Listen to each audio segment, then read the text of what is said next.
तो भाइयों, जब दुनिया एआई के आने से आईटी जॉब्स और डिजाइनर्स के रोड पे आने की बात कर रही थी, तो एक टीम थी जो बड़ी शांत थी। हमारी इंडियन आर्मी सोच रही थी कि भाई बॉर्डर पे तो फौजी ही खड़ा होगा, तो एआई क्या ही बिगाड़ लेगा। पर लो भाई, इंडिया ने एक ऐसा जुगाड़ कर दिया है जिससे एआई और आर्मी का मिलान हो गया है। एक इजरायली नेगलेव गन को इंडियन एआई बेस माउंट पे सेट करके बना दिया गया है एक फुल्ली ऑटोमेटिक सिस्टम, जो सियाचिन जैसे बर्फ से ढके बैटलफील्ड में भी टेस्ट हो चुका है, और वो भी सक्सेसफुली।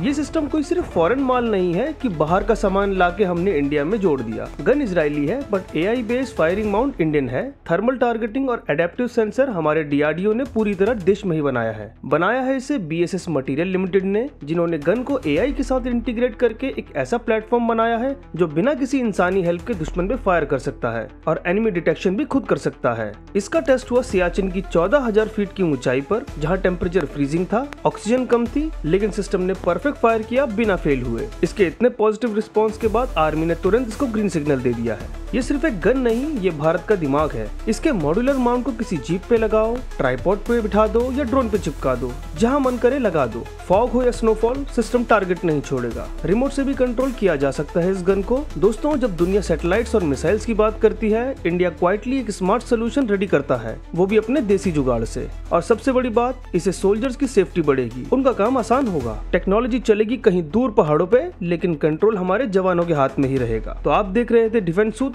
जय हिंद।